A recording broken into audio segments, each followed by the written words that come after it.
Thanks for joining us for our Water Wednesday rendition, where we attempt to cover all things H2O infrastructure. As part of today's session, we have Bob Bucher with King County's Wastewater Treatment Division, covering the processes behind wastewater treatment plants. We have Cynthia Blazina with Seattle Public Utilities, who will provide an update on an innovative Ship Canal water quality improvement project, as well as Ellen Southern from Site Story discussing the collaborative Green Bridges project addressing stormwater pollution. As I mentioned before, this event is part of United for Infrastructure. Based out of Washington, D.C., it is a nationwide movement of over 500 cross-sector affiliates to drive infrastructure investment and highlight opportunities within the built environment. This event serves as a platform for professional stewardship and advocacy, public awareness, and community engagement to accelerate transformative change in the infrastructure evolution. I am Robert Hanlon, founder of Utility Squared, where we help carry out this infrastructure evolution with holistic design strategies and having our fellow neighbors as our primary stakeholders. And again, Infrastructure Week is here for us to rethink infrastructure and just how much of our daily lives involves it. We can break it down into three somewhat distinct categories. We have our primary components, our municipal utility services and infrastructure. Think our roads, rails, pipelines, connections, and the governance managing them.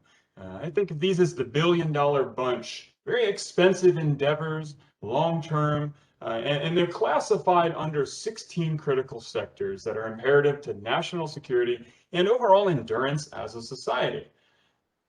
We also have our secondary elements. These are the people and community, our neighborhoods, housing, sports, music venues, the places where we eat, drink, shop, and go enjoy nature. Our green spaces, parks, and rec to ensure that we have a healthy ecosystem in the urban environment.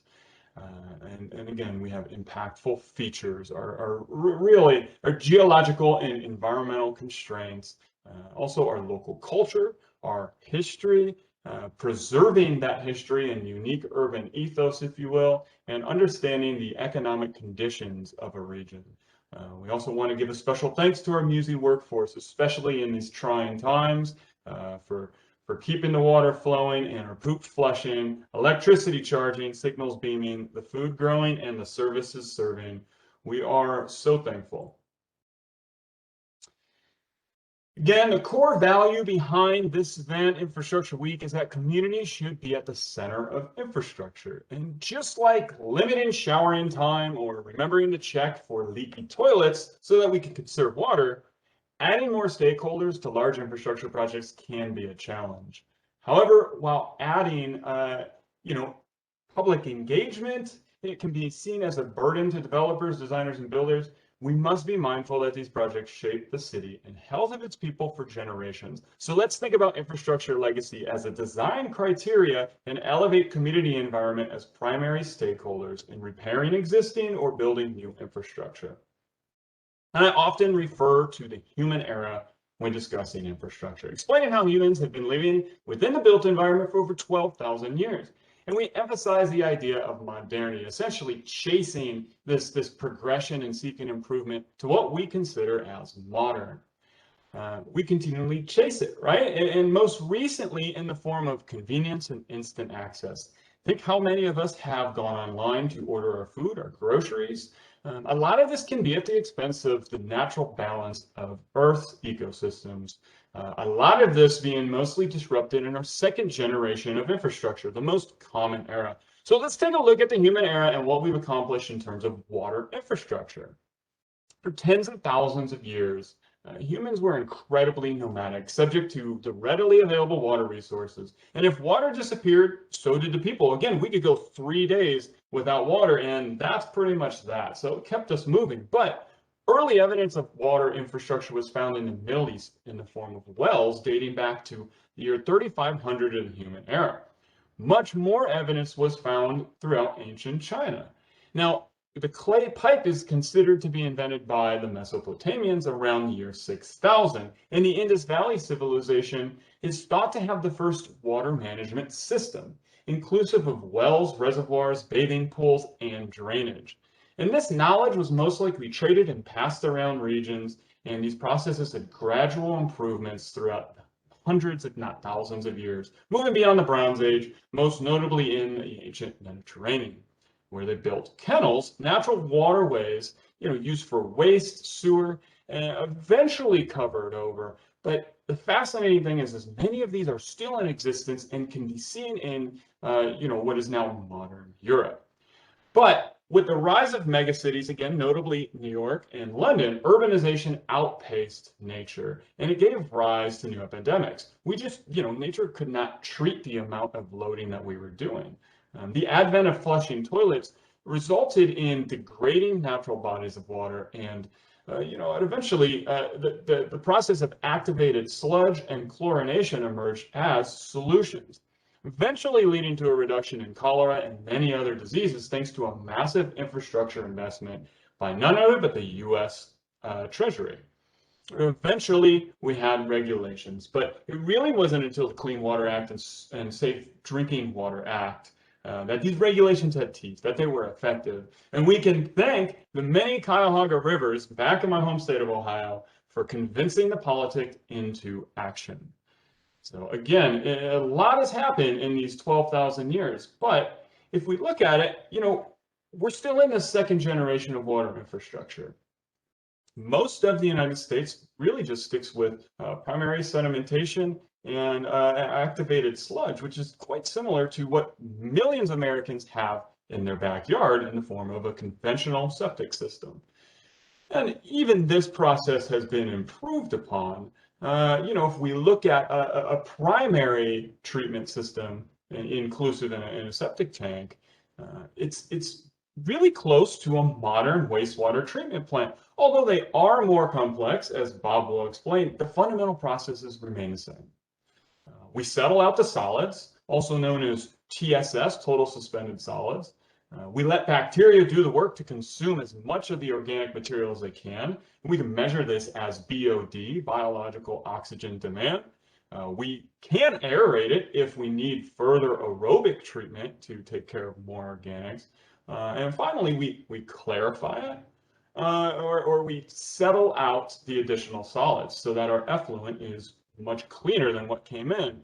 And we can also have a final step of disinfecting before we discharge it back into the environment. Here's the Brightwater wastewater treatment plant out in Woodinville. I encourage people to go check it out. It is an innovative and novel plant. I'm sure Bob will touch on this, but they have a great walking park, and it is cool to see such new innovative infrastructure. But before we go any further, we must return to our perspectives here. From early colonists to present-day engineers, the predominant thinking of, again, this white male majority leadership has been to cut, straighten, and fill the natural environment, essentially boxing in nature. Seattle was historically a prime example of this mentality, with massive consequences to regional ecosystems. It is estimated that since colonization, North America at large has lost between 60 to 85% of its natural wetlands, primarily due to agriculture and infrastructure expansion.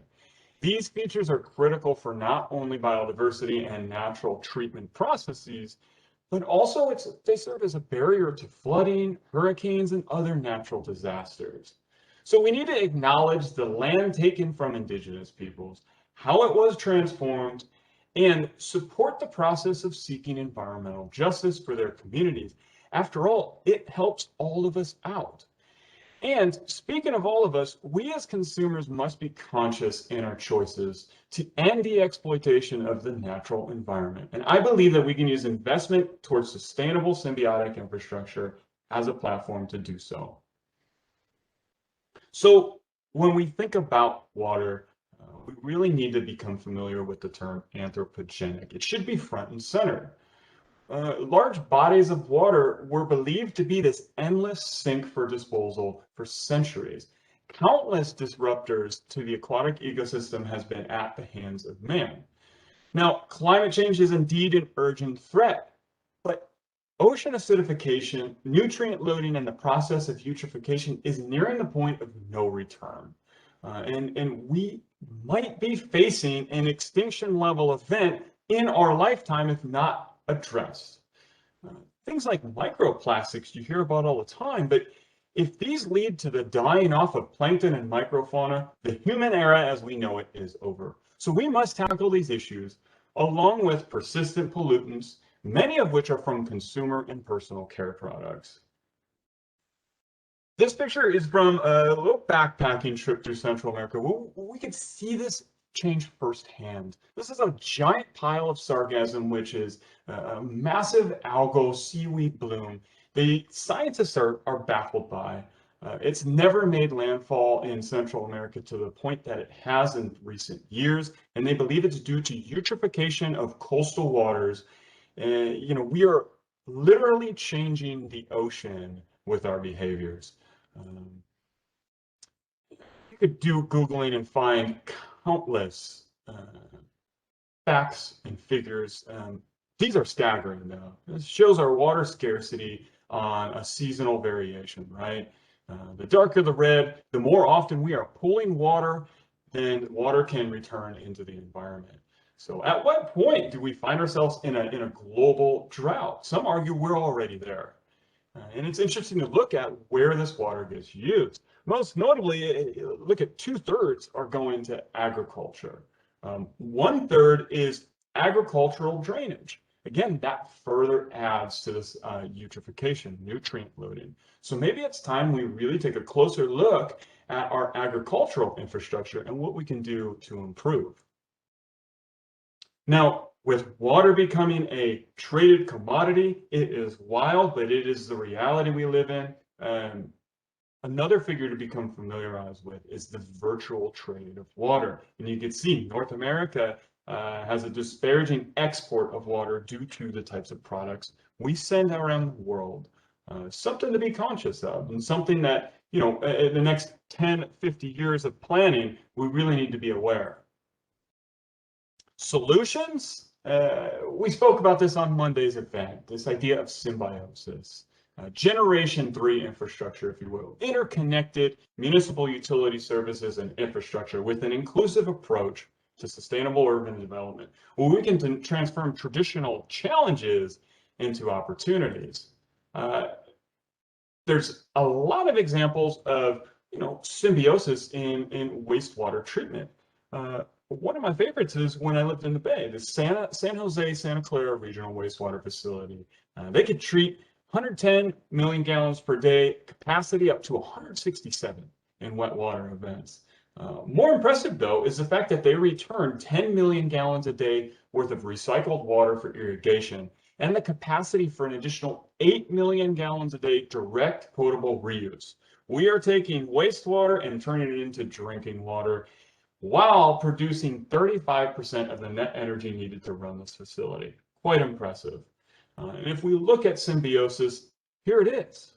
It's not rocket science. And we readily have all of the technologies necessary to spark this evolution. What we don't have, we might have with the American Jobs Plan, is the political willpower. And more importantly, increased public investment for us to enter this third generation of infrastructure. So I want to turn it over to Bob Bucher with King County's Wastewater Treatment Division, here to share their process of returning water back to the environment.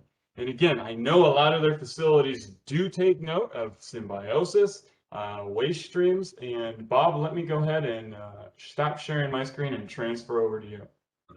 Again, I appreciate the opportunity. I'd like to take a few minutes today just to kind of walk you through wastewater treatment in the Seattle metro area. Again, my name is Bob Bucher. I'm a wastewater engineer in King County's Wastewater Treatment Division. I actually work in a small program called the Technology Assessment Program, where we actually look at a lot of those innovative technologies that Robert touched on a little bit earlier. So if we have some extra minutes, I'm more than happy to kind of throw out some ideas that I think the industry is headed towards in terms of returning or recycling resources. So again, representing the Seattle metro area, a little bit of history associated with King County's Wastewater Treatment Division. As you can read just as well as I can, the statement across the top is our mission statement. The photograph represents it's a little bit of a history lesson.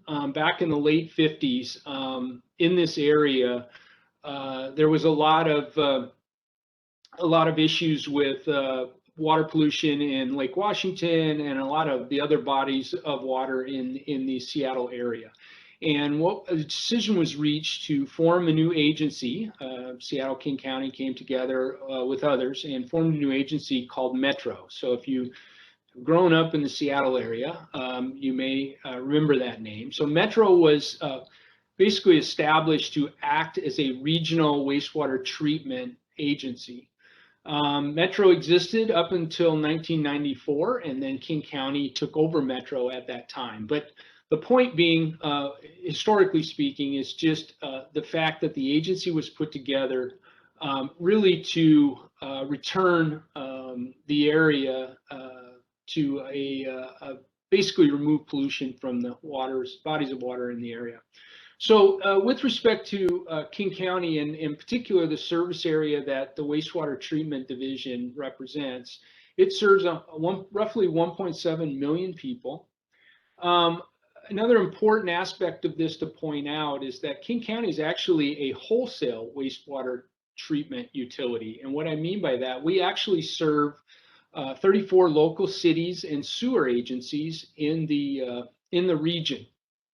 And I guess in one sense you could view those cities and sewer agencies as our customers, but ultimately, obviously, we serve the people of Seattle and King County. And as you can see from the graphic on the right, it outlines, which I'll go into more detail in a moment, but it outlines the locations of our treatment plants within the area. So just to highlight, South Treatment Plant is down in Renton, Washington, actually near the 405 freeway near South Center. And the West Point Treatment Plant is located in Discovery Park in Seattle, and the Brightwater Treatment Plant is located up in Woodinville. And Robert pointed that out a little earlier, and I'll touch on a few unique aspects of that.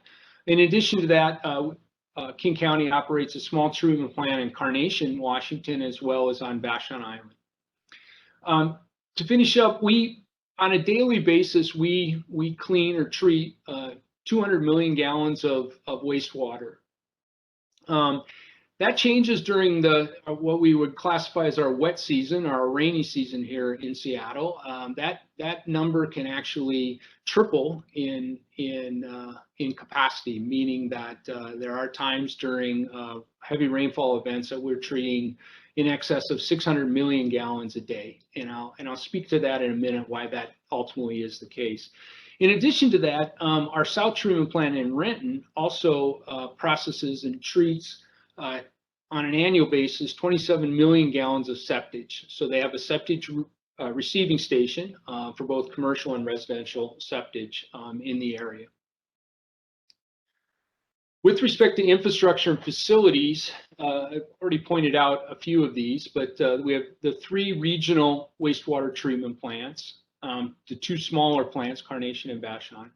Also, based on the topography in the area, a lot of hills, a lot of ups and downs, there's 47 pump stations that are maintained in order to convey the wastewater to the treatment plants, along with 26 regulator stations, which is flow regulation in the system. We also have 4 combined sewer outfall treatment facilities for our wet weather events, if needed, and 1 community septic system. And we maintain 391 miles of large diameter pipe conveyance piping throughout the region. And it's important to note again that we obviously serve local cities and sewer agencies, and basically their systems discharge into our large diameter piping system in our conveyance system. They also have their own pumping stations and regulator stations. We basically are just working at a much larger scale. With respect to infrastructure and funding, as it stands right now, we have roughly $6 billion in infrastructure assets. Our annual budget, just to provide some numbers, from 2019, the operating budget was $153 million in our capital budget for maintaining the infrastructure as well as installing new infrastructure was $222 million. We basically receive those funds through monthly sewer rate as well as a capacity charge fees for new connections to the sewer system. Now, we don't directly collect those sewer rates. Those sewer rates are collected through the local cities and sewer districts. One important aspect of our body of work is the critical nature of the staff that we have working within the wastewater treatment division. We have over 600 individuals working for the agency. And I think one of the things that makes it quite unique is just the diversity of the individuals as well as work groups that are required to both maintain and operate the wastewater treatment infrastructure that we have. That ranges from engineering staff to maintenance staff in the treatment plants to operations shift crews, as well as to finance and other laboratory staff and other work groups. And they all need to be working together for us to achieve consistently the high quality of treatment that we provide for wastewater. And I think another important aspect of that is to highlight the importance of the opportunities that are provided to our staff to both grow within their job positions and also to provide them opportunities to expand and look at how else they can contribute to the organization. So I've listed on here a couple of programs that I think I wanted to make sure I highlighted. The operator and training program, which we're quite proud of, where we're bringing in new operators and providing them an opportunity to get firsthand training as they transition into our treatment plants. We also have summer internship programs where we provide an opportunity for college students to experience the wastewater treatment industry and hopefully provide them an opportunity to make decisions and we would hope enter into that industry as the next generation. And then of course we have professional development internal as well as the opportunities for folks to be mentored in programs that they are interested in within the organization. What I want to do now is I want to spend a couple of minutes just walking through the treatment plants, and I'm going to point out a few things I think that are important with respect to the idea of infrastructure and maintaining infrastructure. I'm starting with the South Treatment Plant, which I mentioned earlier is in Renton, Washington. It was originally built in 1965. It currently processes about 66 million gallons a day of wastewater, and it employs in the area of about 140 individuals. And again, that's operators, maintenance, as well as engineering and administrative staff. That plant operating at 66 million gallons a day roughly equates to serving about 742,000 individuals. As well, I've already mentioned the fact that we do have a septic receiving station, which is, I think, very important for the region because it's an opportunity and a service to provide to septic haulers, both commercial and residential. Second treatment plant, the West Point treatment plant, was built in 1966. It processes on average 90 million gallons per day, a little bit higher, roughly the same number of staff at the plant. And again, it serves roughly 680,000 people. A couple of interesting other aspects to this plant. This is what we call a combined sewer plant. And what I mean by that is its conveyance system includes most of the downtown Seattle area. And that system dates back far enough that there was no separation, or there are situations where the stormwater system and the sanitary sewer are not separated. So during heavy storm events, rainfall events, it's not uncommon for this treatment plant to actually triple in flow coming into the plant over the course of a few hours.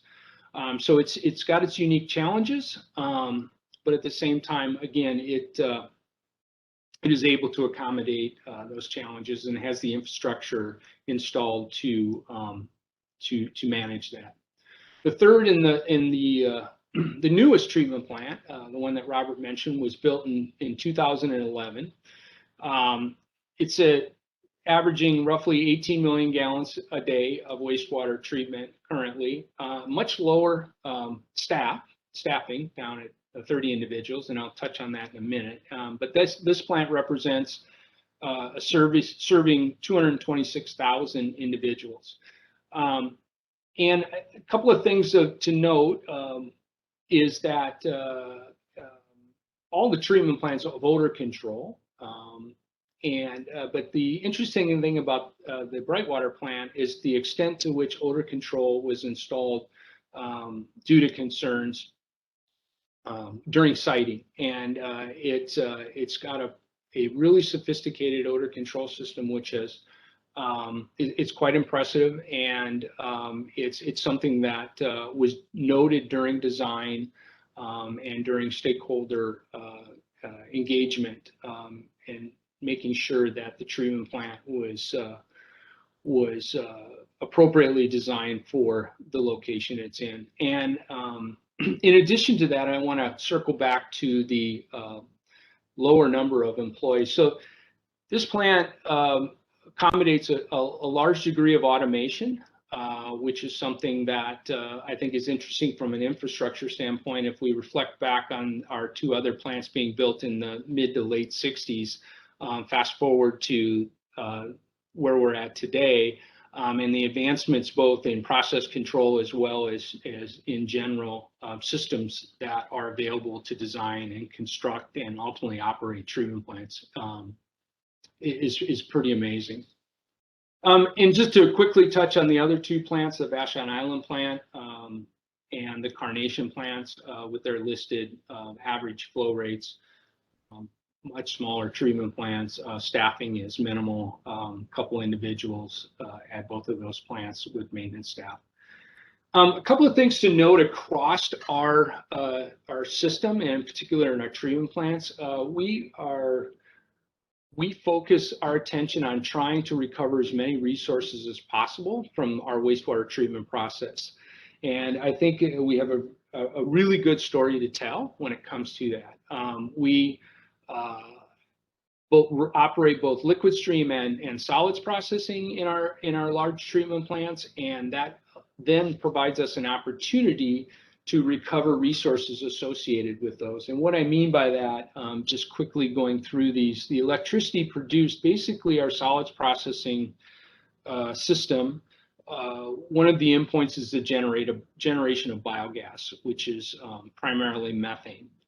And that methane, we're able to use cogeneration to generate electricity and actually return that electricity to the electric grid. So obviously, and in addition to that, we have, going back to the early days of, for example, the West Point plant, the biogas has been used actually to operate engine-driven pumps in the system. At our South treatment plant, that same biogas is scrubbed and injected into natural gas pipeline and sold as biomethane.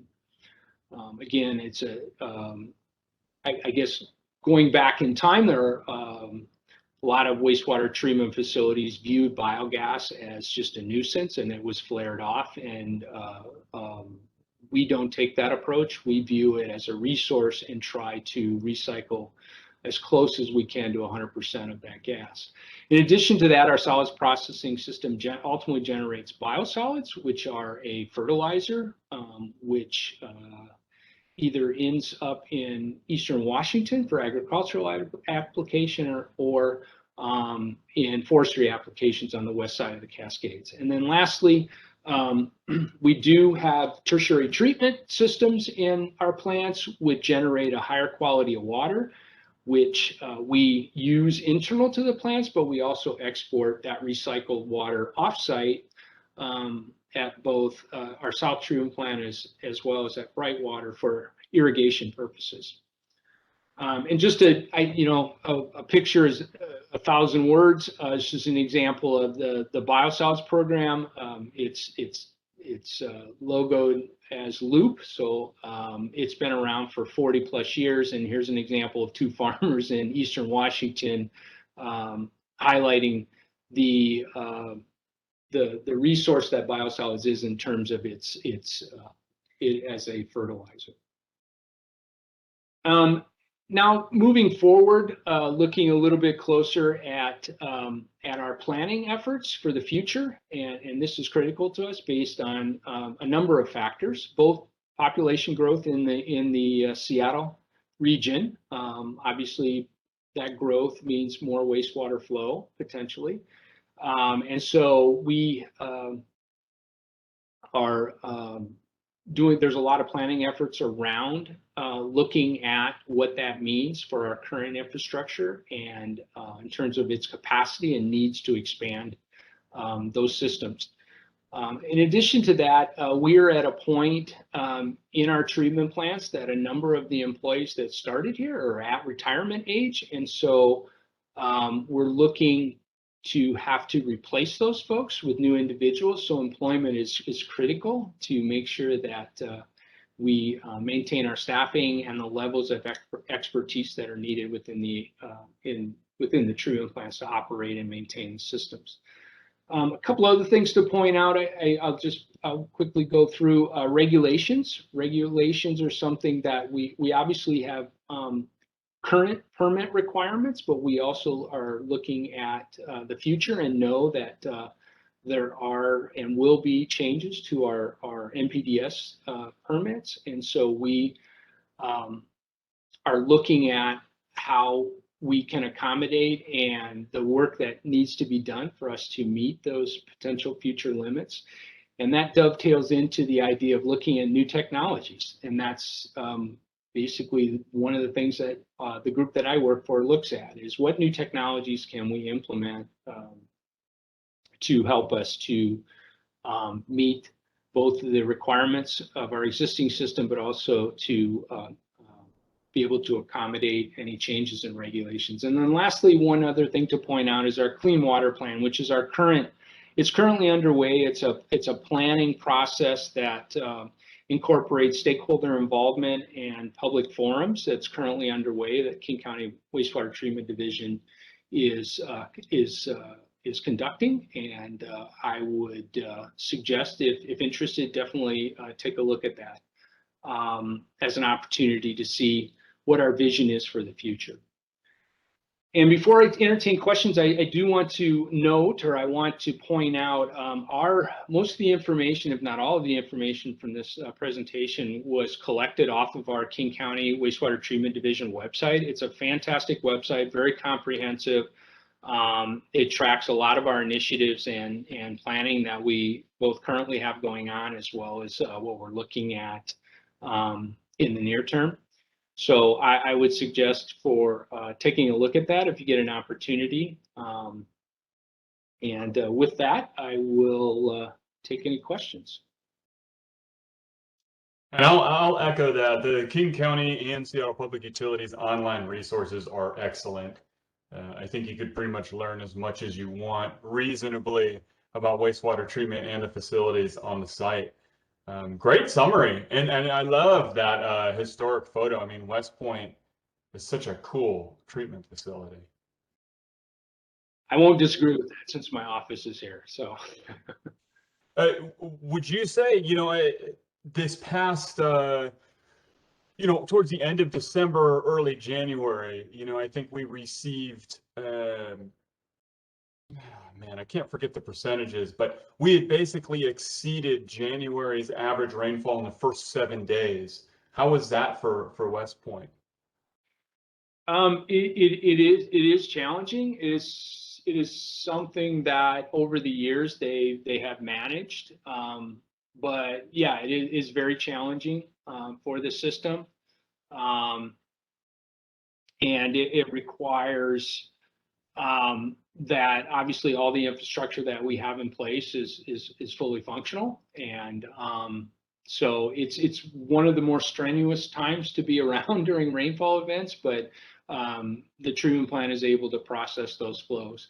And one thing to note about that, with those high flows, it also they're very diluted conditions in terms of the wastewater characteristics. We like to actually, as a rule of thumb, even talk about, you know, it being a much larger percentage of stormwater than it is wastewater, and that itself poses can pose issues, and it requires us to change how we operate our biological processes. But we are able to manage those year in and year out. Thanks. Okay, we got a question from Michael. You want to go ahead and ask that? Sure. Can you hear me? Yep. Yeah, this was a great presentation. Thanks very much. I'm curious if you could talk a little bit about King County's efforts around seismic planning, and I think you've already started to touch upon the climate change planning. Yeah, let me, I'll flip that around, the climate change. So there is a strategic climate action plan, which is one of those initiatives that I had originally in the presentation, and then I took it out because I knew I didn't have enough time to go through it. But I would suggest definitely going to the website to look at that, because yes, there is a concerted effort to look at ways to reduce the impact of our operations on climate change. So I'll leave that at that. But with respect to seismic, it's an interesting question. I was just here last week in my office here at West Point, and there was a consulting firm out here doing an analysis, a seismic analysis outside of my window with a sledgehammer and a steel plate, looking at soil conditions. So it is something that we currently, and actually gets incorporated into any new facility design that we worked on. For example, Brightwater. When Brightwater's design was underway, there was a considerable effort put into seismic considerations at Brightwater. Even the way that plant was designed took into considerations some seismic conditions in that area. As well, at West Point, there's some infrastructure associated with the primary clarifier systems. They have columns and steel, not steel, concrete partial roof over top of them. There's a project underway right now as we speak to remove those based on seismic concerns. So it is something that is taken into account across the board, both on new design projects, but equally now looking back on our existing infrastructure and what that means.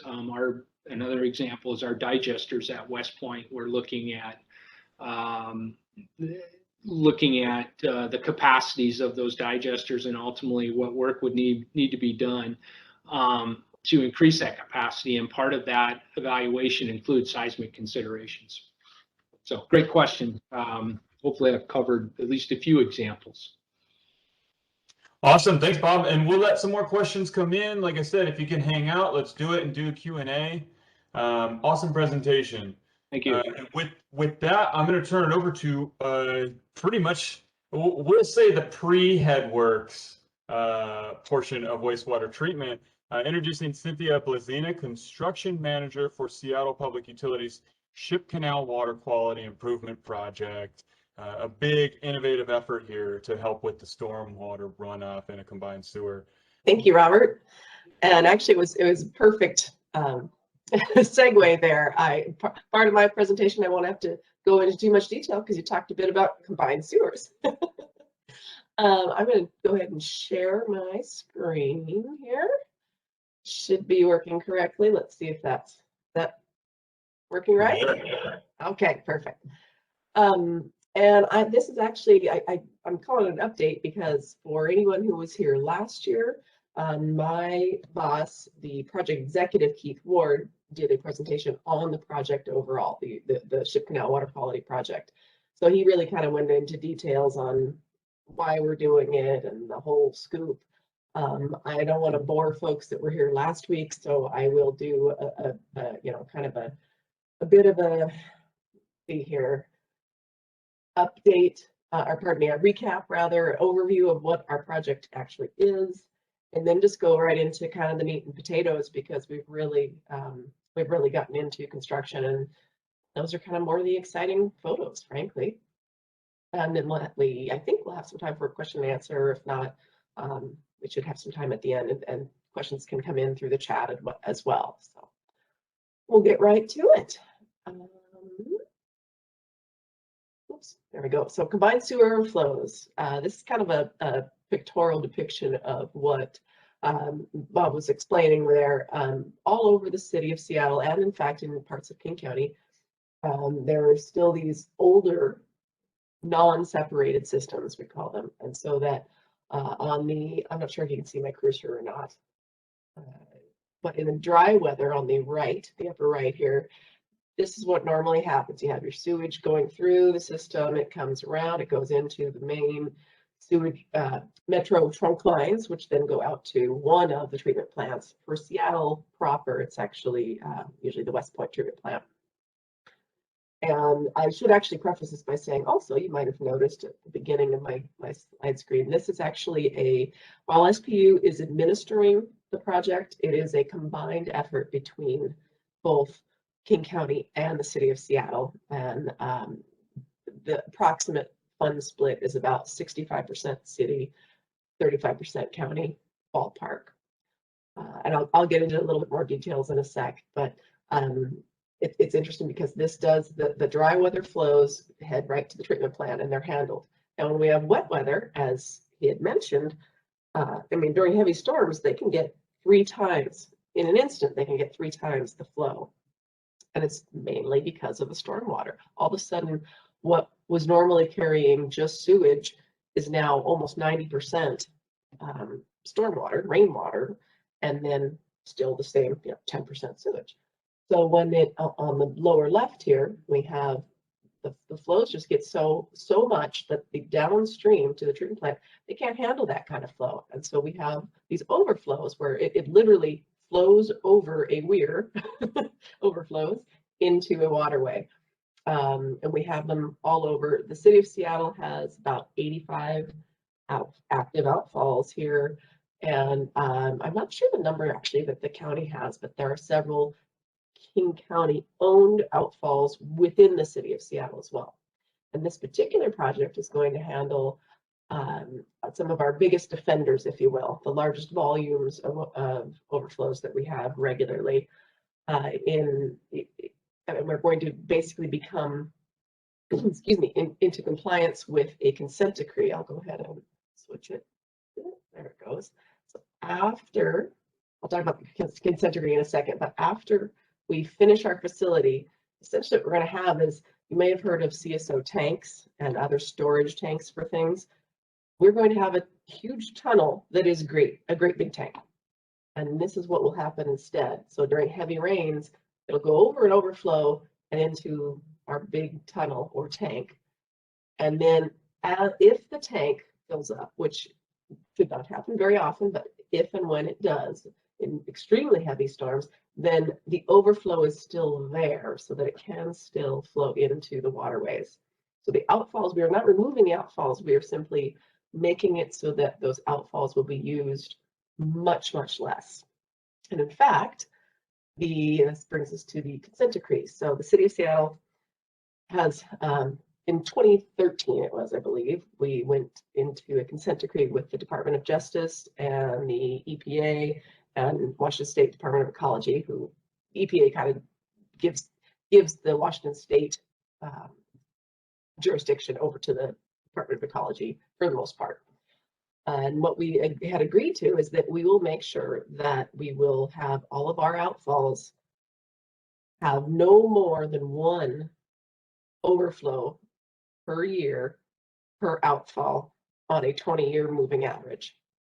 And this particular project has it's going to handle or address the basins from 6 different outfalls. 2 of them are from King County and 4 of them are for City of Seattle. And on the right here, you can see a bit of a map there. It's rudimentary, but you can somewhat depict. The pink areas are the City of Seattle owned outfalls and basins, and the green are King County. So King County has 2 of these basins, 2 of these outfalls. Look at the size of the basins, though. It's really quite something. One of the basins, which is actually on the Queen Anne side, the southern side of the Ship Canal, the only one over there, the only outfall over there, actually encompasses some areas of Capitol Hill, just huge. So the City of Seattle and King County actually went into what we call a joint project agreement, a JPA, and agreed to go ahead and do this as a combined project to handle our problems in one big project, one big tunnel. Let's see about just moving forward. So our tunnel / tank, but I'm going to continue to call it a tunnel because that's what it is. It is a 2.7-mile long tunnel. The finished product will have an interior diameter of 18 feet 10 inches, and it is concrete lined. It's approximately 60 feet deep here or there. It's deeper in some areas and shallower in others. It's about 35 feet deep to the top of the crown of the tunnel and in the upstream side, the Wallingford side, and it's about 60 feet to the crown of the tunnel, or a little more at the Ballard side, which is the downhill side. Most all of the dark line here shown in this picture is the tunnel alignment. And you might notice that that goes along roads. So 99% of it is actually within the public right of way. We had to get a few, and I mean a few, like a handful of easements, underground easements for some areas where we were just kind of cutting the corner of some private properties in a few areas, but otherwise we were able to keep it all within the public right of way. So that was quite good. The construction is going to be occurring in 5 different neighborhoods. You can sort of see that in the lighter sort of lavender things. We have a Ballard area, and that is, I'll be talking quite a bit more about that in just a moment. That's kind of the hub of it. And that is where our pump station will be later. We have an East Ballard site, we call it, and that's, if anybody's familiar with where the Fred Meyer is in Ballard, right off Leary, that's the spot. We have a spot in Fremont, which is right near where King County's Fremont Siphon project occurred, I want to say 3 years ago, something like that. So there's a King County facility right there, right next to where we are working. There's a Queen Anne site, which I mentioned on the other side, the south side of the Ship Canal. That's the only site on the south side. And then, of course, there's the Wallingford site, which is the east shaft site, and that is where the tunnel boring machine will come out, if you will. It's going to start over in Ballard, make its 2.7-mile long journey all the way over to Wallingford, and we expect in mid to late 2022, so next year, late next year, it should be coming out in there, and it'll be removed from that shaft and dismantled. So let's see here. The other piece is and I hate to almost forget it. So our big tunnel is the main one. This project is actually 2 tunnels, and one of them is a micro tunnel, only considered micro really because it's in comparison to the main tunnel. And that is an nominal 8-foot diameter micro tunnel that's going to go between the Fremont and the Queen Anne site underneath the Ship Canal. And that will take flows through a siphon from the Queen Anne side over to the Fremont side into our tunnel facility.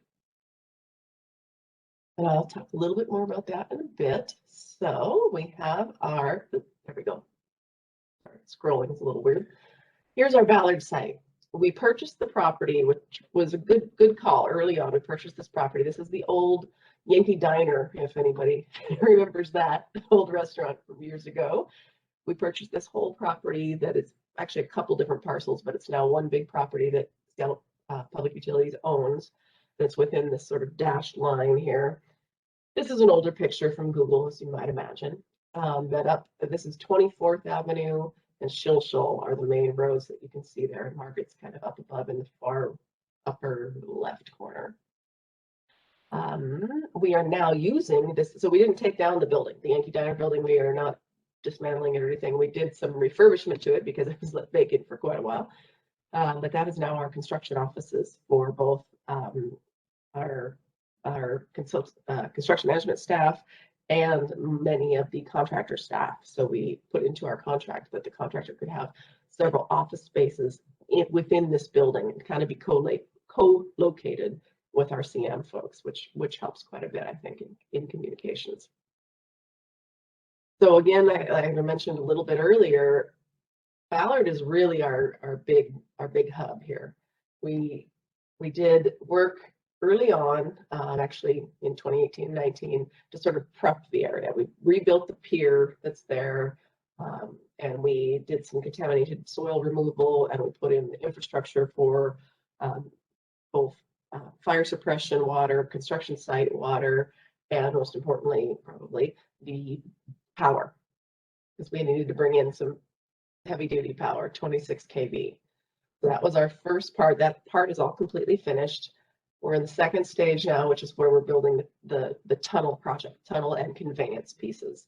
Now, we'll be doing that and building a pump station in this same site all the way through 2024, and actually really kind of finishing it off in mid-2025 is when the whole thing will end. But also, while doing the pump station, we will do a bit of work up here in Ballard to connect these basins into our tunnel system, or pardon me, into our facility, which actually this basin is the one that's going to go right to the pump station. It's not even going to go into the tunnel, go straight to the pump station. We'll do a little bit up there on 56th and down 24th. And then we'll be finishing off restoring that 24th Avenue dead end street that goes down, excuse me, down to the pier. So the shaft, again, the Ballard shaft is very, very, very busy. It's where we will be launching our TBM from. And ultimately, years away, we will have a 12 million gallon per day pump station. So in the, this also, with the tunneling from here, the way it is set up, it's a one-way tunnel type deal. So we're tunneling from Ballard to Wallingford, and all of the spoils will be being removed from this Ballard shaft. So there's going to be a railroad that they're going to build inside of the tunnel and be hauling out the spoils via railroad, and then lift them up and out of the shaft and truck them away to a location out in Arlington. So at the shaft, what the centerpiece there is a rebar cage for one of the slurry wall panels. That's how we created the shaft and how we built it. We did a slurry wall construction, and so the slurry walls are 210 feet deep. Rebar doesn't go all that way deep, but the rebar is 120 feet deep. So when they put these in, they prefabricated them on site there, pre-tied them, and then used this very large crane to set the huge cage, rebar cage, down into the slurry wall panels, and then go around this whole circle to create it. Worked out pretty well. And then in terms of future, so there's kind of a schematic here on the left of what the pump station will eventually be in the final configuration. Most of it, you can tell, will be underground, and then some will be above ground. And above ground is kind of an architect's rendition here on the far right of what that will look like. It will really be, I mean, it's a pump station, but it's really going to be kind of almost a community amenity. It'll be just beautiful, and there also will be artwork that's not shown in this rendition, but there will be some really cool looking artwork from a local artist as well. The Ballard Shaft site is, for this type of a project, pretty small. Although that property that we purchased looked kind of big, for this type of a project, it's actually really tight conditions. And so these pictures here kind of included them to just sort of show how they're obviously panoramic kind. But it's a busy site. These pictures were taken when we were pouring the bottom slab inside of the shaft, and that actually should come up next here. There it is. So looking down, that On the left here is the rebar cage for the lower mat inside of that shaft at Ballard, and that slab is 14 feet thick. So it's an incredibly huge slab. It was one single pour, took over 20 hours continuously. It was over 3,300 cubic yards of concrete poured. And so it's a big milestone for us. We even made little hats. And on the right is our showing kind of some rebar for the inner lining wall, and then the forms are on the inside. So what they did is they would pour kind of one lift, if you will, of that inner lining wall, and then shift and prop up those forms and bring them up for the next lift of it. And our TVM, some fun stuff here. They had to build the TVM. It is new, and it was built by Heron Connect over in Germany. Most of the parts came from different parts of the EU. And what they have to do, though, when they build this whole thing, and just to give a little bit of perspective, the outer diameter is almost 22 feet. So that when you're looking at that big machine, that's roughly 22 feet. I didn't have any people in this photo, so you couldn't see the scale as well, but that hopefully will kind of help get the idea. These two pictures are pictures of it completely assembled and tested in Germany before it came over here. So they have to set the whole thing up as though it's going to work. And it's about, the main part there you see is the cutter head, that's the red and white piece. And then the main shields are the red pieces, and tail can, the smaller red piece behind. Behind that are what we call gantries, and those extend about, I mean, they make the whole length about 450 feet long. And that's what it takes to make this thing go. It's what it takes to make it work and make it do its thing. So they had to assemble the whole thing, test it, and we will send people to the actual factory to witness these tests.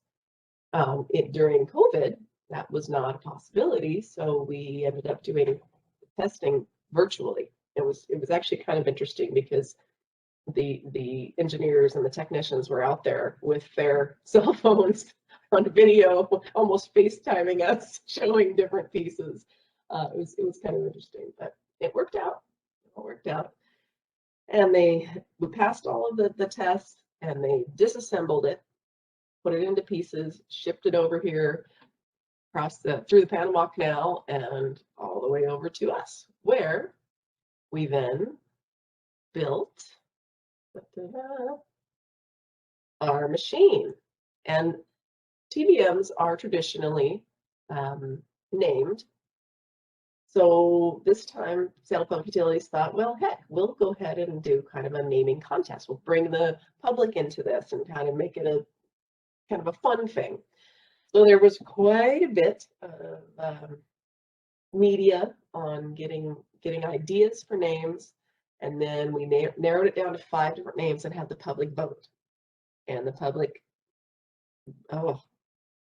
overwhelmingly went with Mudhoney, who those of us who were born and raised in Seattle and may have grown up in the 90s or 80s and 90s with the local music scene know exactly who Mudhoney is, but it's a local band here. And we were able to get a local artist come on out and paint that on the machine itself, or on the shield. And then we also were able to do, it had to be private because, again, with COVID, but on Friday, April 9th, we went ahead and we had the actual band members, the 4 band members, there they are on the right, in front of the artwork, and kind of unveiled it. We pulled a big sheet off and unveiled it and announced the name. So now from here on out, our TVM is referred to as Mudhoney. There we go. And there is Mudhoney at the bottom of the shaft. Oh, wait, hang on here. I skipped you ahead. There we go. We lowered it in pieces. So it was up above, then quite an event also was getting it down to the bottom of the shaft. Again, the shaft is a long ways down at this point. and they lowered it in pieces, as you might imagine. We brought that down. It took about 5 days, different pieces, and then set them on cradles. Here it is assembled, reassembled down there at the bottom of the shaft with the cutter head on top in the front there.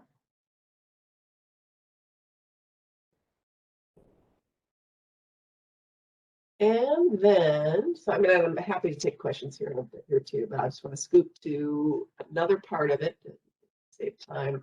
So I'm bringing this slide up again just to kind of remind you, we were at the Ballard site. Now I'm going to bring us all the way down to the Fremont shaft site, and that's where our micro tunnel, our 8-foot diameter tunnel, will be going from Fremont, and it's going to be curving and end up over in Queen Anne, so that flows can be taken from the basin at Queen Anne and brought back into our tunnel facility. We'll head over to Fremont. And this is the shaft at Fremont. And this, instead of using slurry panel walls, we used secant piles for our shoring here.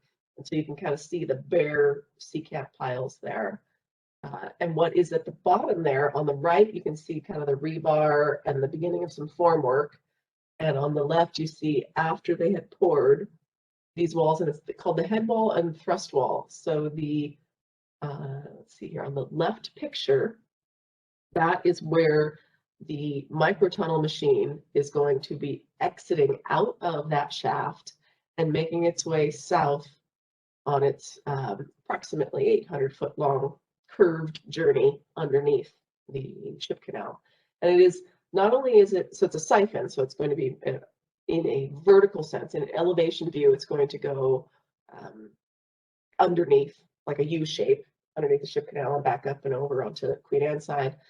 But also from a horizontal plan view, it is curved. So it is curved in 3 dimensions there. So it's a little bit tricky. We actually, to help ensure that we get the best product, we sole sourced a particular type of joint in the product, which is not something we do very often with the city of Seattle, but it was important enough that we realized we wanted to have something that has been proven to work. So we had quite a few qualifications for the installers and the microtunnelers, etc., to be able to make sure they could do this type of work. So again, the head wall there and seal is where they will go out of there, and on the back is a thrust wall, and that's what essentially in layman's terms, that's what the microtunnel will be pushing against to push out toward its journey. And this shaft is about 35 feet in diameter, give or take, about 86 feet deep. And the slab, base slab in the bottom of that one is about 11 feet thick of concrete and rebar. So also hefty slabs at the bottom. One other piece I really kind of wanted to focus on and mention, and I know that Keith mentioned this last year, but I just think it's pretty cool. Our whole program is very sustainability focused, and both King County Wastewater Treatment Division and SPU very focused on that. And you may have heard of in vertical buildings, there's something called LEED rating, so you can get a platinum rating or a gold rating in LEED. LEED. Well, Envision is something, and I had not even heard of it until I started working on this project. Envision is something that is similar, except it's for civil work. And so, and it's not just about energy savings. There's, it deals with how is this affecting the community or less impactful to communities? How is it less impactful to our planet, the environment? How is it going to help the local economy? All of those things, actually, the way that you're both designing and constructing your project, your civil project, give you certain points.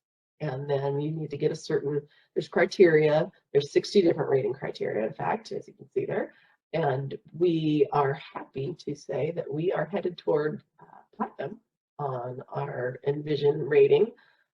And that once we know for sure, we'll be able to release that publicly, but that is where we're headed. So we're pretty excited about that.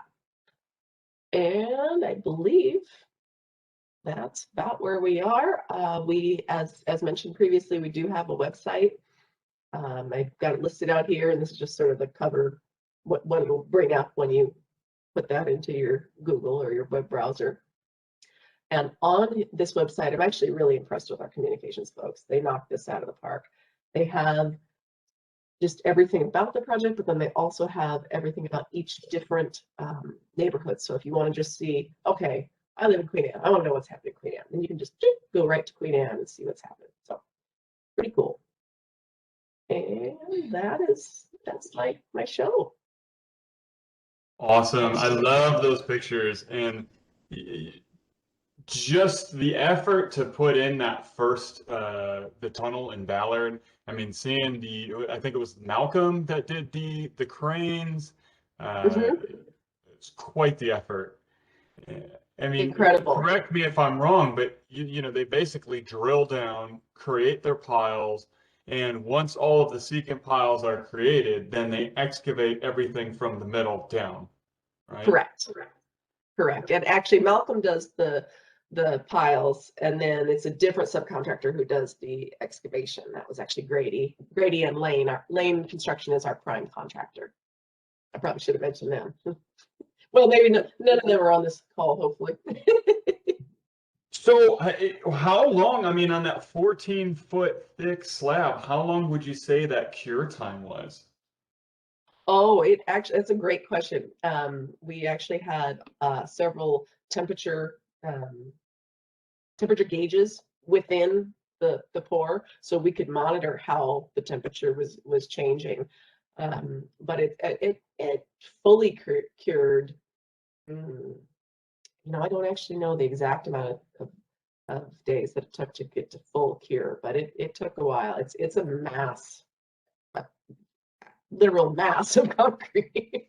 3,300 cubic yards over. And the reason for such a thick base?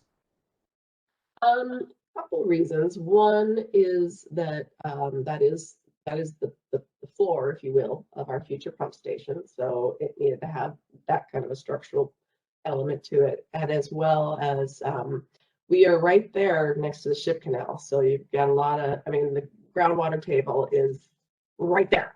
You can look at it. So we had to make sure that we have some solid base there to prevent any buoyancy or any lift. And I'd say one of the most, like the biggest challenge that at least I've encountered on large projects through COVID and pandemic is the fact that, you know, we're remote from these large project sites.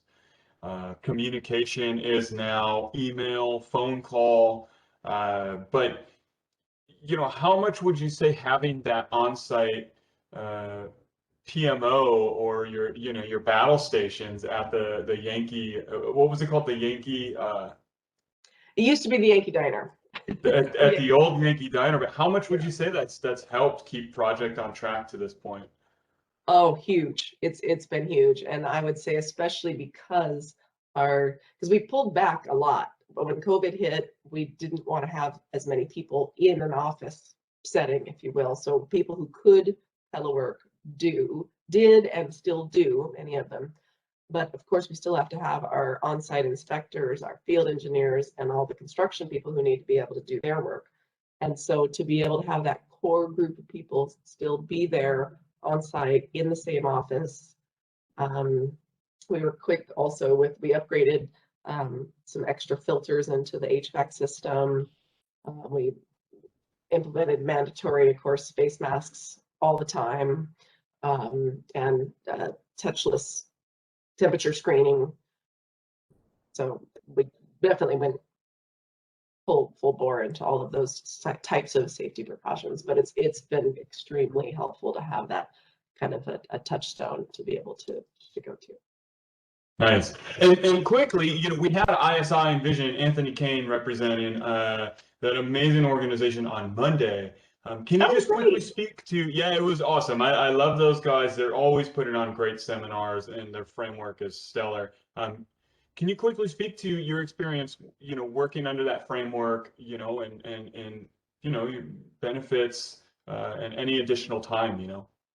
Oh, it was really, again, this was something brand new. I had never even heard of it before, and I've been working in civil construction for over 25 years, and I'd never even heard of it. So somebody brought it up. I thought, well, that's neat. And I'd done projects that were LEED, and I knew about that and how that all works. And that's why I brought it up, because it's similar to that, but different. It's really cool. It's not just, like I said, it's not just about the physical energy usage impacts. It's much wider than that. I mean, that's a piece of it, right? But it's much wider than that. It's how are you impacting that community around you? How are you going to impact them, not just while you're in construction, because that's a piece of it, but those are temporary impacts. It's a lot about also the permanent impacts to the community. When you finish and when you need to do your operations and maintenance of whatever facility you have, what are the actions you're taking in design to ensure that that's going to minimize impacts to the community later for the whole life of the facility. So it's just fascinating. It was really great to learn about it. I will tell you, I'm no expert on it. I was, again, learning about it at the time, and I was not the one leading the charge for sure. But it was interesting. Well, applause to SPU and King County for taking the lead and, being one of the first projects, in the Pacific Northwest, especially at this scale, to utilize Envision. Thanks, Cynthia. We're going to transition to Ellen Southard with Site Story, who is sharing another awesome project, the Green Bridges project, to help mitigate stormwater runoff pollution from our roadway overpasses, many of them in Seattle. And so, Ellen, I'll let you take over. Last year I presented on the Green Bridges project, and we have come a long way in that time. As a matter of fact, I literally just a few minutes ago left a workshop with a series of professionals and 13 students from the UW Capstone Master's Program and the City of Seattle, where we looked at 13 more design options for the bridges spanning Lake Washington Ship Canal. And if anyone's interested, next week we will give a presentation to Waterways, One Salish Sea, that's going to incorporate some of these new designs along with all the work that the students have done. So if you you can check out the Seattle 2030 website or Facebook page, or the Living Future Institute Cascadia Green Building website and Facebook page, and all that information will be up on social media. But this is where we started. So the Green Bridges project started with a private developer who volunteered to assume all liability and take stormwater onto private land at the corner of 34th and Troll. We've now built multiple projects there, and really starting to advance the dialogue around these public-private partnerships. So just want to mention who the partners are for the work I'm showing you now. The Bullitt Foundation, Seattle 2030 District, Boeing. The design team is my firm, Site Story, Green Earth Operations, Dubin Environmental, and Salmon Safe.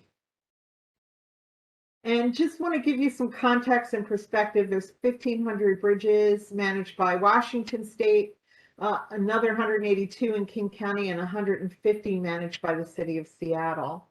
And in most cases, there is not a legal mandate to be treating stormwater off of bridges.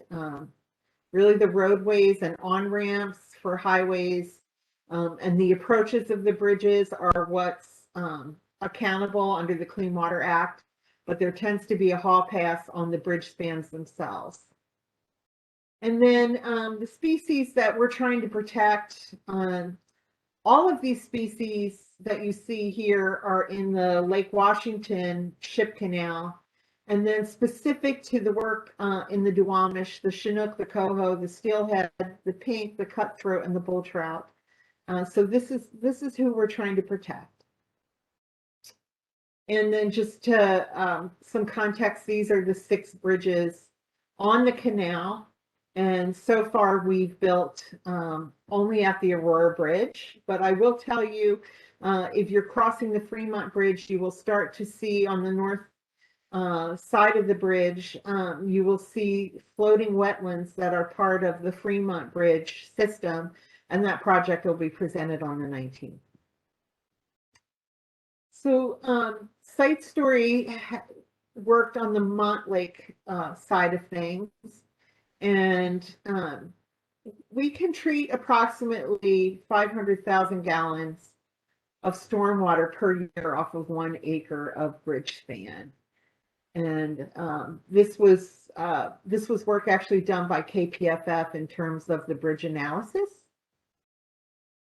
And we were really inspired by the history there at the Montlake Bridge, at UW, and all of the engineering that took place there. But we really decided from a storytelling perspective to zero in on Duwamish history. And so what we're looking at is we have multiple solutions on either side of the bridge. In this case, thinking about the site that's closest to the boathouse and the stadium, you've got a lot of activity there in terms of bikers and walkers and people coming and going from the transit station. And then adjacent to the lake, you have the boathouse history. And so we were really inspired by that. This is actually a boat journey by the Duwamish.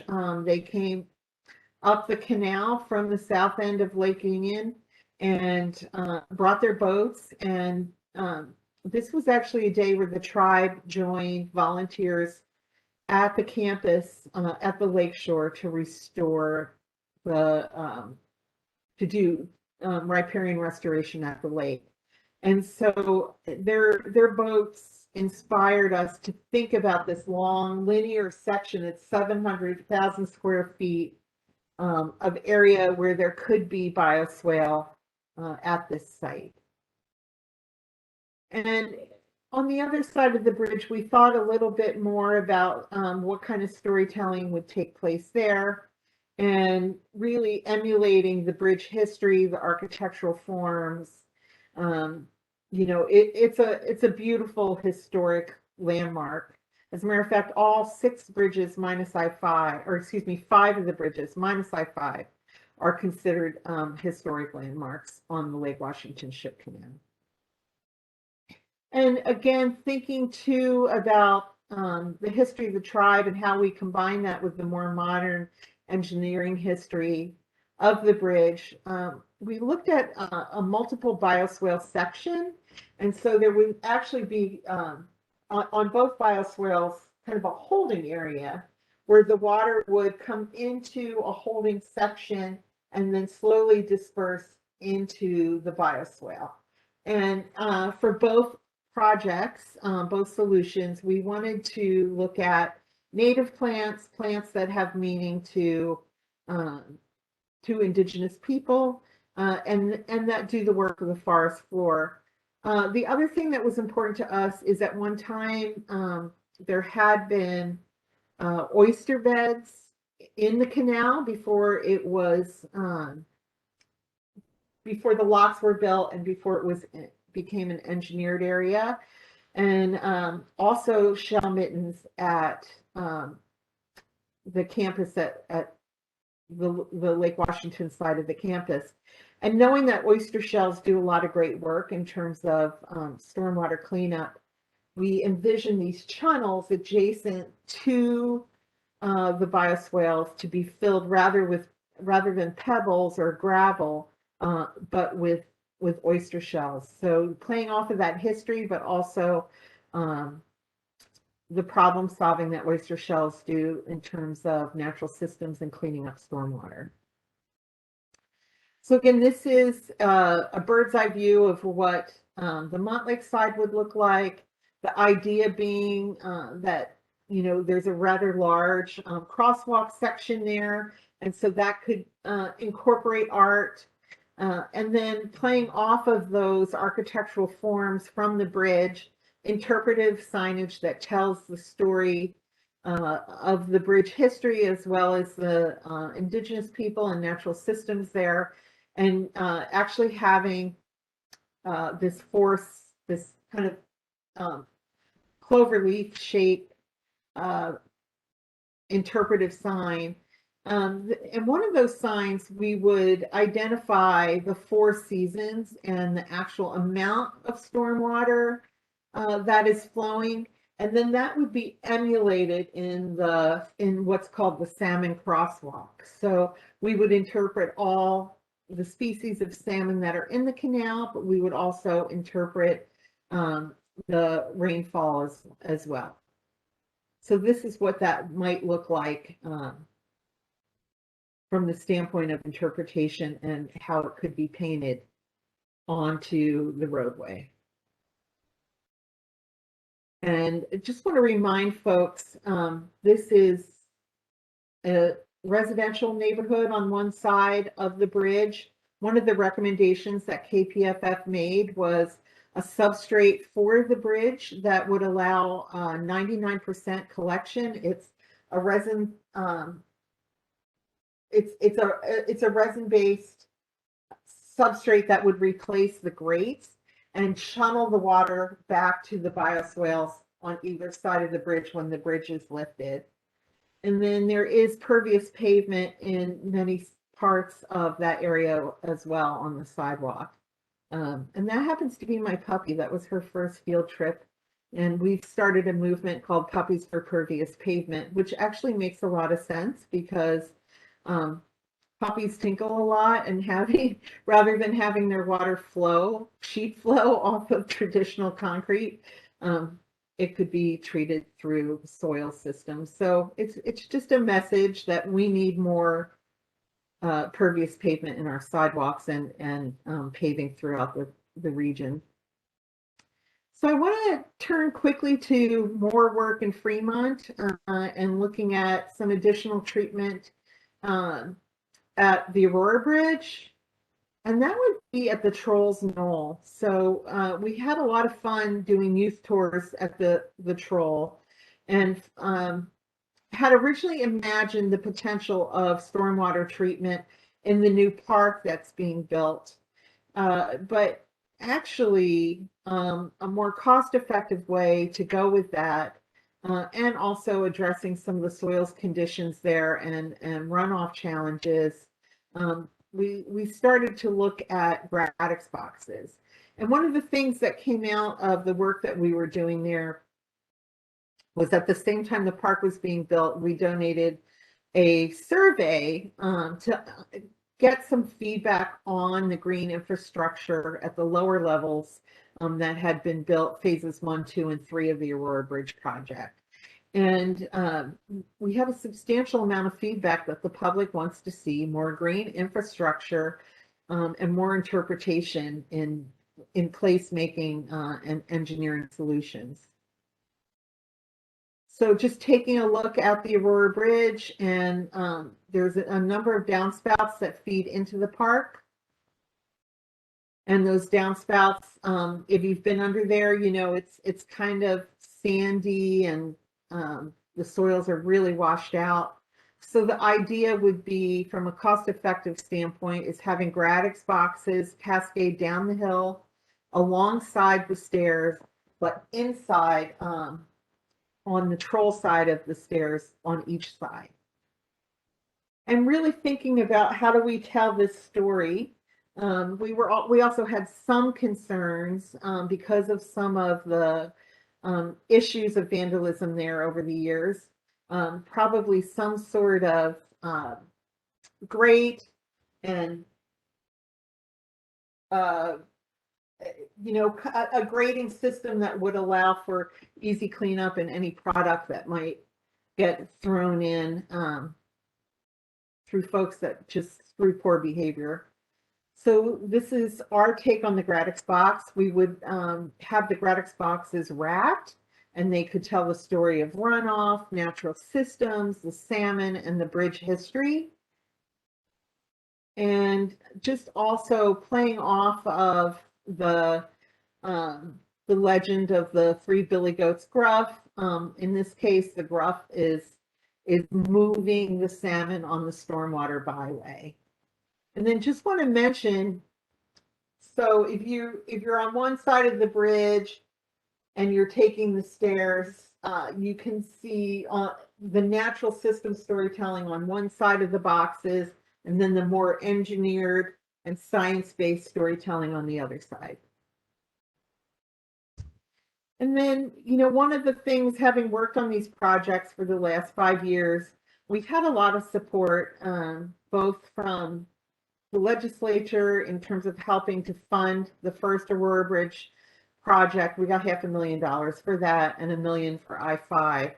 But we also had a lot of tech money. This is probably the Cadillac of bioswales. This is the bioswale phase 3 of the Aurora Bridge.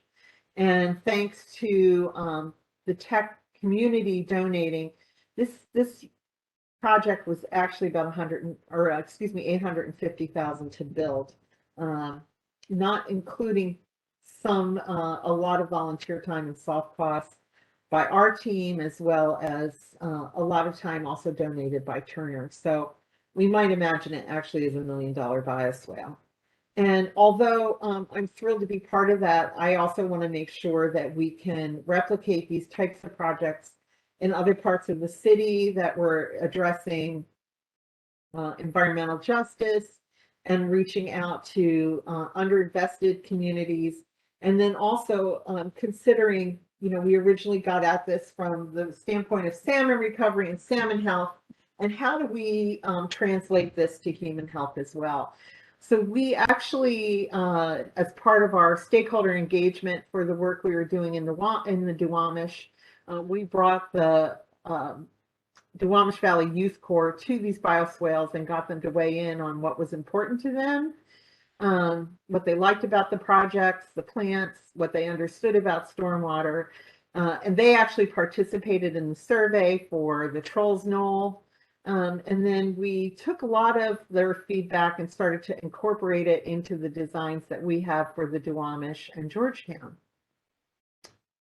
And so just kind of considering what the natural flow of the Duwamish River once had been before it was channelized for port operations.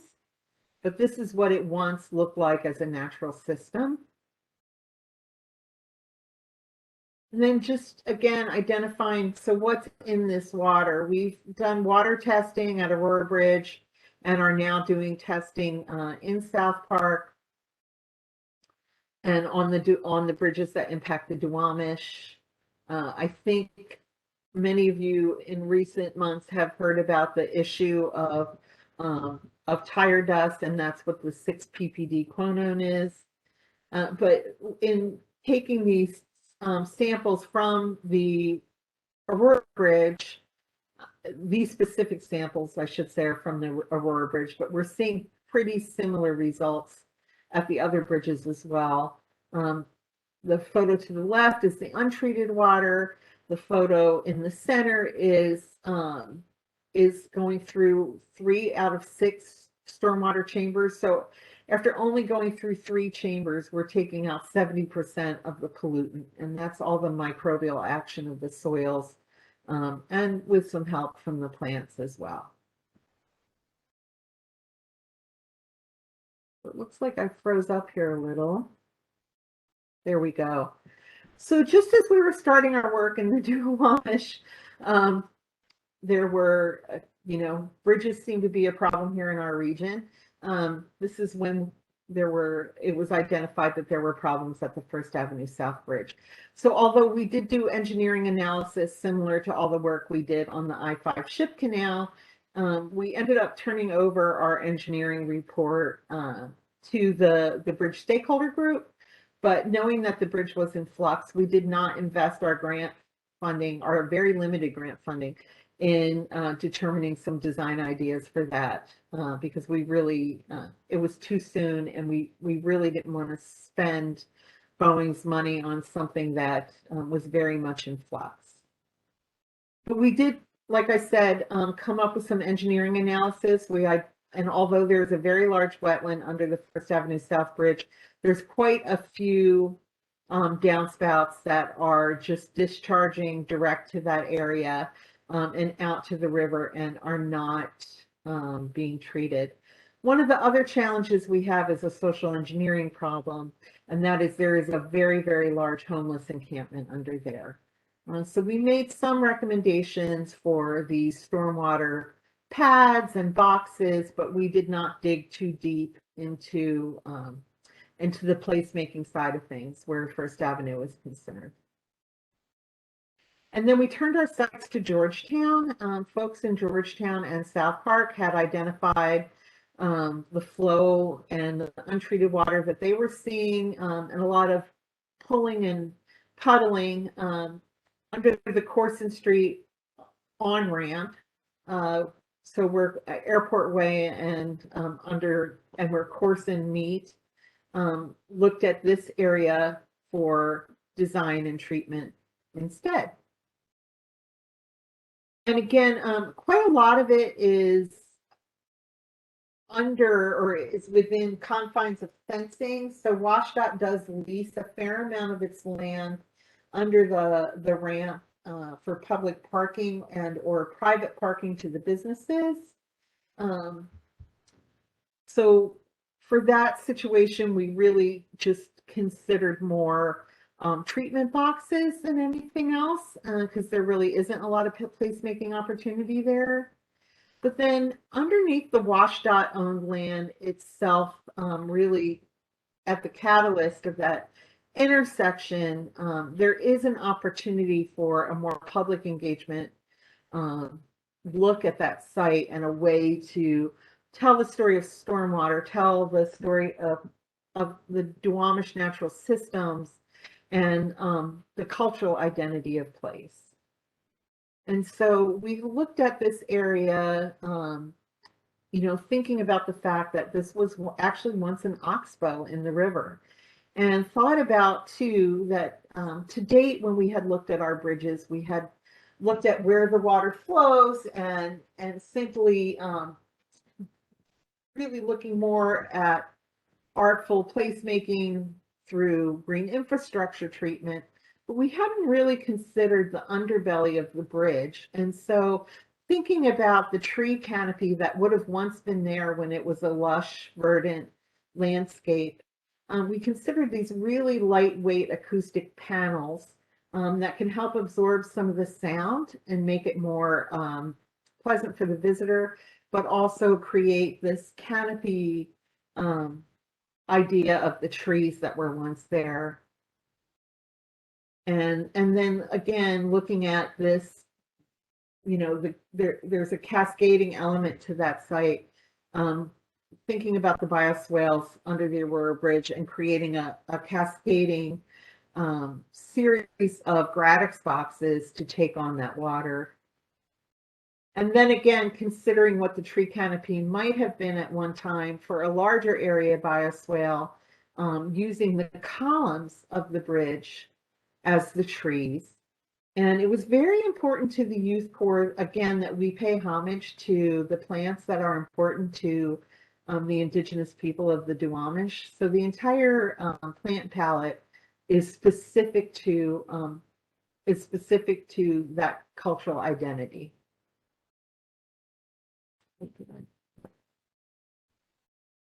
And part of the other thoughts that we had is thinking about the pillars of community and how you could engage people to be attracted to what's normally a dark area that isn't very inviting and doesn't have a lot of life to it. And so one of the other concepts, and again, this was inspired by the youth talking about the people who were influencing them, is looking at these pillars. So we have 12 pillars, and looking at the foundational leaders of the Duwamish people, and now looking today at who the leaders are in Georgetown and South Park. So folks who have built green infrastructure and are addressing the environment, folks who lead the Youth Corps movement, both the Georgetown Youth Corps leader and the South Park Youth Corps leader are identified here. and then also the woman who started the Arts Council. So really, Georgetown has created quite a name for itself in terms of the arts and developing more and more public art down there. And so really thinking about who could be revered through this project. And the other thing is thinking about the 13th pillar being covered in mirrors. And so people can see themselves as future leaders and future stewards of the land through this site. Then with the South Park Bridge, as many of you know, that's a newer bridge. It was replaced about, I think it was completed 5 or 6 years ago. But that one did not have any stormwater needs per se, because Boeing has voluntarily been treating the stormwater at one end of the bridge. And then there's a very large scale bioswale at the other side of the bridge. But the youth really felt like there was more to be said there in terms of natural systems. There's a lot of opportunities for storytelling. There's the potential of the new Park Plaza treating some stormwater in the area as well. And so, you know, they had an interest in building out a story at the plaza as well as at the bioswale off of the bridge, and then telling a story of salmon across the bridge. So the idea would be, this is the area at the south end that's being treated by Boeing. And then again, at the north end, we've got the north end is treated by Boeing and the south end is treated by the King County constructed bioswale facility. And so taking some of the youth art, we thought about, I think a lot of folks have seen the rain art now, the stencils. So it's a hydrophobic coating and you use stencils. It holds up 3 to 4 months at a time.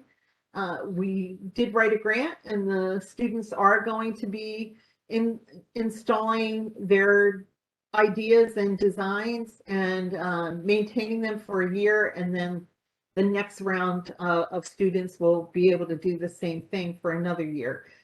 So they'll be maintaining these quarterly, and again, using their art as inspiration to tell the story of stormwater and salmon on both sides of the bridge. It's a beautiful place to walk.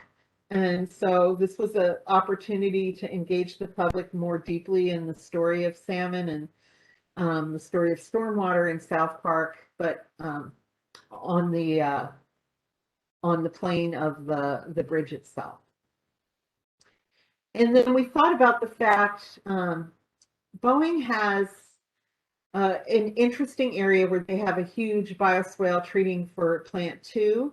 And they have their own nature trail. And the idea would be that at the south side of the bridge, the plaza looks across to this site on Boeing. And so the idea would be that you would have these street lights that change as the water quality changes. So if it's toxic, you get the skull and crossbones at peak times where there's heavy pollution. During salmon spawning season, you have another color and that lights up, and that's the salmon. But this idea of the license to swim and when water quality is impacting salmon. The other idea there too is, again, potentially having some interpretive signage with QR tags, so you can go to the Duwamish River Cleanup Coalition site and learn more about activities in the area and what's happening in terms of natural systems and stormwater treatment. So just want to wrap up in terms of what the next stages are for the project. We're really looking more and more at how this project can support environmental justice for Indigenous people, particularly where salmon recovery is concerned. Understanding more about ecology, human and social impacts, and we're working with Dr. Lynn Gould on that. And South Park, as you know, has the worst air pollution in our region, And all of that carbon is not only getting into people's lungs, but it's getting into the stormwater too. A number of our partners are working on public policy issues. And then we've been contacted by different groups on the Skagit and the Nooksack to help them do bridge projects there. And there happens to be state funding for bridge improvements, and in the case of the Nooksack, one bridge replacement. And the Skagit and the Nooksack are really critical in terms of this work. The Skagit and the Nooksack having the largest Chinook and sockeye populations, and they make up 92% of the orca diet. So if we can bring back and help recover, I mean, we need some help from Seattle City Light where their dams are concerned, but if we can bring back the Chinook and sockeye populations on the Skagit and the Nooksack, it is much more likely that the orcas will survive. And then did want to mention that the Nature Conservancy is the ones leading the work on I-5, and they are using up the last of the proviso funding that we have from the state. And then just want to thank everyone for joining me today, and happy to open things up for Q&A. Awesome stuff, Ellen. I really love the Montlake designs there, and the like the intentional messaging with the crossing, the story. You know, yesterday at our solid waste focused event, we talked about Montlake Cut and, you know, the implications, far-reaching implications. And I do think it's important to tell those stories when we're doing new infrastructure projects, put the art, give voices to the youth and indigenous people. So that's kudos, good job. Thank you.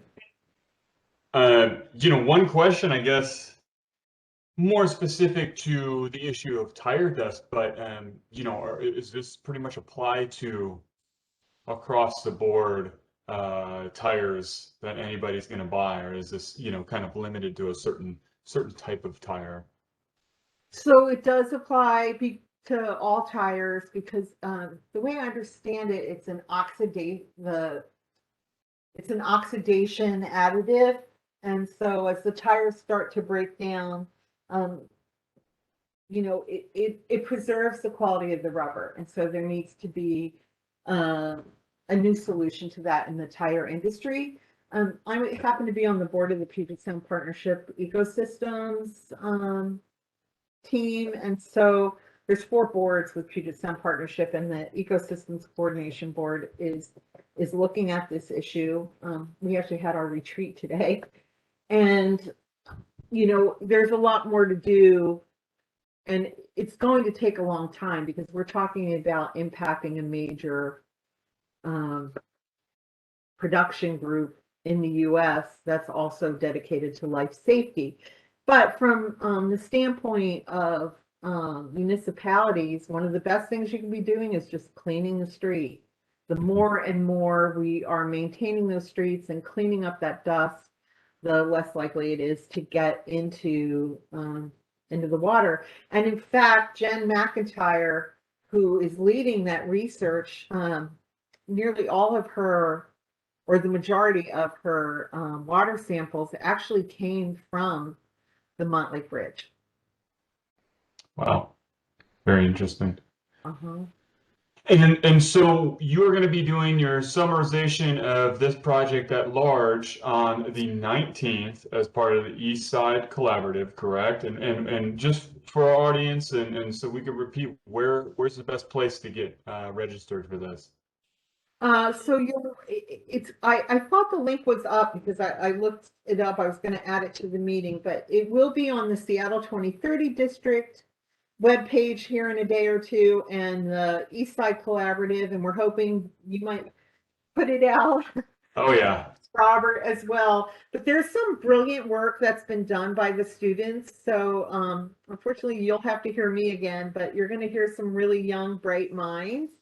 And I think there's 9 of us presenting the different bridge concepts, with the highest emphasis being on the Lake Washington Ship Canal.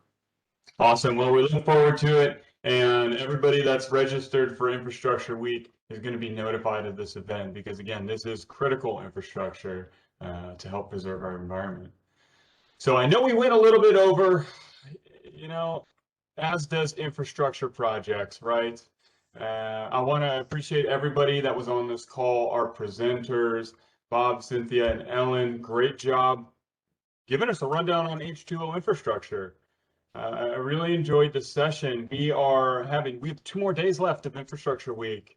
Tomorrow we'll focus on green spaces and energy, specifically building green spaces and transforming energy for climate resiliency and more sustainable urban environment. And then Friday, we will be playing our session we held last Saturday with Duwamish Valley Youth Corps and IA Plus, introducing youth to American infrastructure, where we ask them the questions about infrastructure so that we as professionals can be better advocates in the workplace. So again, I thank everybody. I hope to see more online tomorrow and Friday. And cheers, go enjoy this lovely afternoon we have here in Seattle.